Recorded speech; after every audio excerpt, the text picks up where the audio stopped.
Welcome back. Make yourself comfortable. Let's talk about democratic revolutions. But to start with, let's take a closer look at this phrase, the constituted order. This term, constituted, has to do with a constitution. Now, this talk is going to really focus on beliefs in Europe, especially in Western Europe. It was quite common in many countries in Europe for people to believe that their country, their community, had a constitution.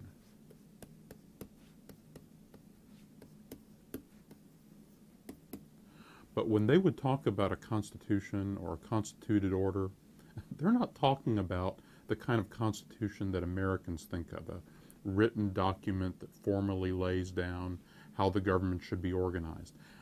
That's not what they mean by this term. When they talk about the constituted order or the Constitution, they're talking about the accumulations of privileges, of liberties, of customary protections in which everybody in society has their place. Merchants have a place and particular privileges. Craftsmen organized in guilds have a place. Nobles have certain protections that maybe came from something the king said to them 100 years ago. That complicated scheme of custom and tradition and everybody's place and liberties, that's what they mean by the constituted order. And that's kind of the status quo of European society in the mid-1700s. To understand the term constituted order, there's another term that's worth understanding.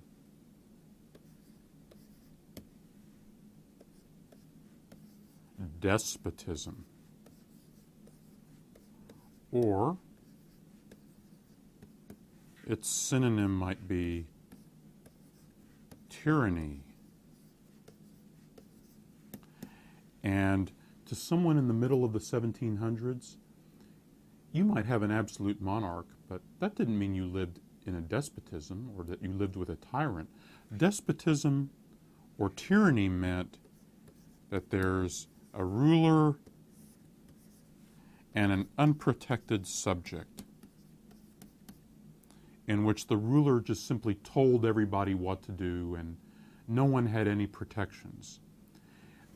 People in the 1700s in most European communities actually thought they had all kinds of inherited protections, and these protections were claimed by intermediaries.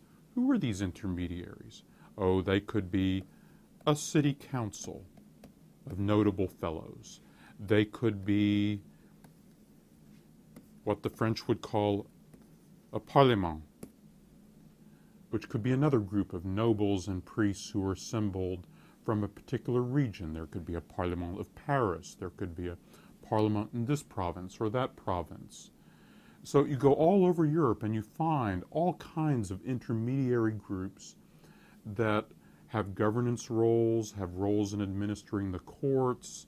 They do so on behalf of the king, but they also represent local privileges, local liberties, these customs and traditions that made up the constituted order.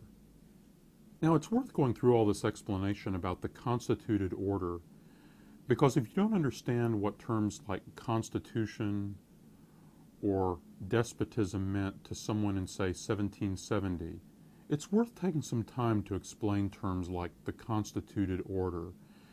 Because if you think of the democratic revolutions as just the common people rising up against an absolute king, these revolutions won't make sense to you when you get into the details. You focus on these intermediaries. Who populates these intermediaries? Who makes up these very powerful councils and parlements and courts that are in the intermediate level? Well, they're made up of nobles. And increasingly in the 1700s, there is a group of people distinguished by birth as nobles who get to hold these particular kinds of positions. They pass them on to their children. They pass them on to their grandchildren. They have all kinds of special exemptions, including from taxes. Then there are priests. Then there are few very wealthy people, because one of the ways in which the monarch raises money is they sell offices. And a few wealthy people can buy one of these offices, and then they can pass that office even down to their children. And maybe if they're lucky, one of those children or grandchildren will eventually themselves be elevated to the nobility because their grandfather was able to purchase a powerful office. This sense of an exclusive club of birth, wealth, privilege creates a ruling class which we can call an aristocracy, and this is a term that comes into use in the late 1700s. So the big clashes that are emerging in the middle of the 1700s, the 1760s, the 1770s, actually feature the king, who often is representing the general welfare of all the people, and might even be an enlightened reformer, trying to raise money for his fiscal military state. And he's running up against a parliament or some other intermediary, not made up of the common people, but made up of the nobles who do not want to pay these additional taxes, who do not want to sacrifice for the general welfare.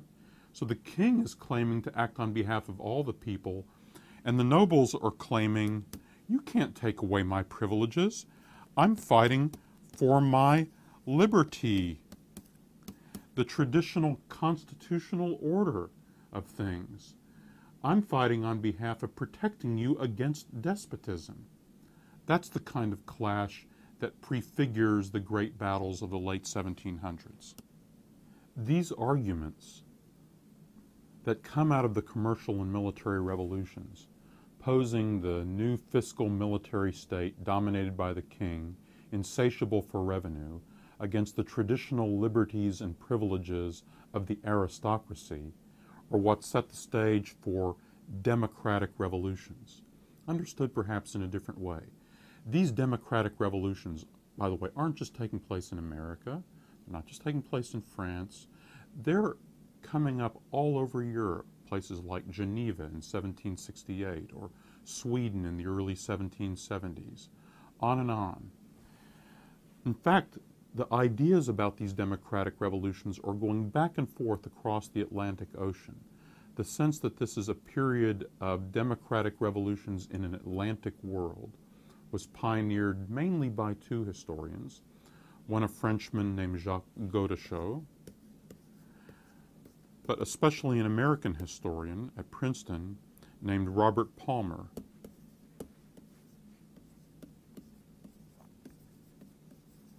Now, Palmer's popularization of the idea of the democratic revolutions from books and articles he wrote during the 1950s have gotten a pretty big historical backlash. Partly people say, well, democratic revolutions, I don't know, because it seems too narrow. Why, it doesn't pick up those commercial revolutions that we were talking about, or it doesn't pick up some of these geopolitical changes. Palmer didn't seem to care enough about the situation of slaves and anti-slavery. Also, democratic revolutions sounds too triumphal, sounds too self-satisfied, as if Palmer's trying to claim that the American and French revolutions are really the birthplace of progress, and it's a lot more complicated than that. I understand the reaction and the backlash, and indeed, the Palmer argument needs to be complemented with a lot of other things that we've been discussing. Let's actually go back and read Palmer and see what he was trying to say. All right, here's a long quote from early in Palmer's book on the age of the Democratic Revolution. I want to spend a little bit of time just noticing the detail of his argument. He says he's attempting to deal with Western civilization as a whole. Indeed, you can zoom in on the Atlantic civilization, which is closer to reality in the 18th century even than it was in the 20th when he was writing. And his argument is that this whole civilization was swept in the last 4 decades by a simple revolutionary movement that was essentially democratic, small d democratic. Now, what does he mean by a democratic revolution? Not primarily the sense of a later day in which universal rights to vote become a chief criterion of democracy, nor that sense also of a later day in which both Soviet and Western type states would call themselves democratic. He's not saying that. What he is saying is that between 1760 and 1800, there's an explosion of feeling for a kind of equality, a discomfort with older forms of social stratification and formal rank. In other words, a revolution against aristocracy.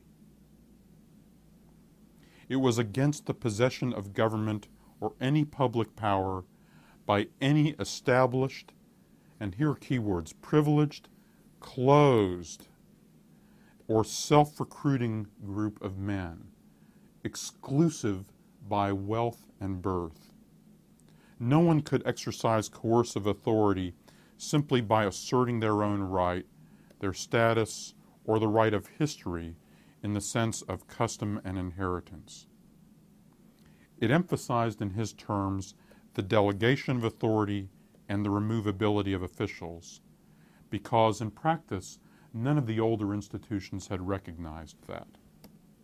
To boil it down even more tightly, Palmer explains, the democratic revolutionary movement came into play when persons systematically excluded from these constituted bodies, and not merely content that a parliament be independent, attempted to open up their membership, literally to make it more inclusive, more democratic.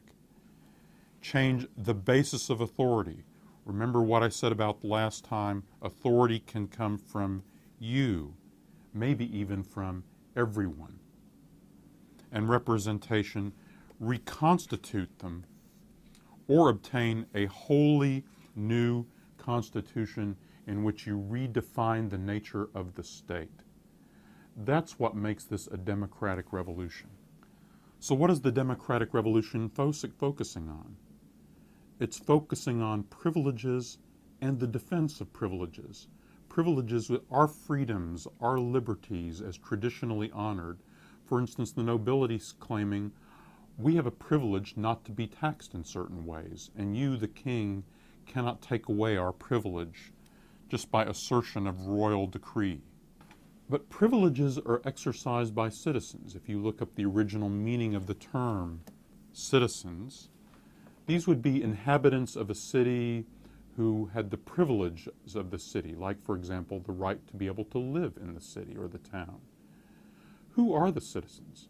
Actually, in the 1760s and 1770s, very few people are citizens.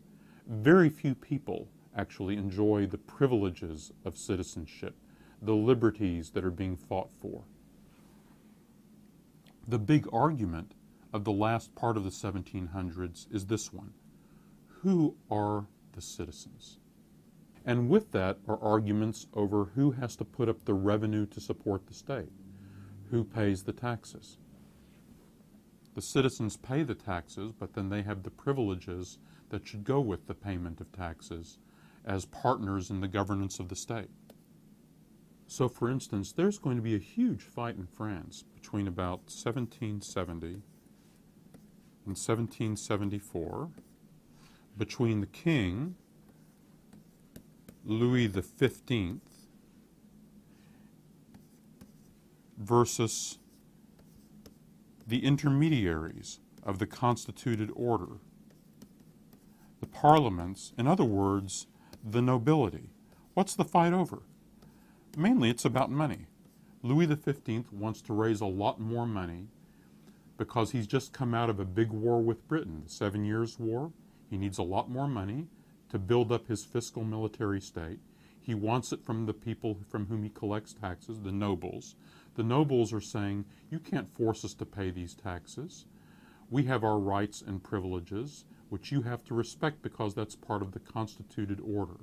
You need to respect our liberties, the nobles claim. And indeed, in 1774, the nobles win this fight. Louis XV dies, and he's replaced by a man who will be hailed as the restorer of French liberty. Who is this restorer of French liberty? Why, it's the new young king, Louis XVI, who gives up the fight against the nobility, gives up the attempt to collect those taxes from them, and restores their privileges. So in 1774, this is the man who is the symbol of the restorer of French liberty, the savior of privilege, the new king, Louis XVI. So these arguments over the constituted order, who are the intermediaries, who has the rights to levy taxes that will be paid by citizens. At the same time these arguments are happening in France, these arguments are also happening on the other side of the Atlantic Ocean in the British colonies of North America. And as those arguments explode into violence in 1775, that's the subject we're going to turn to in our next talk. See you then.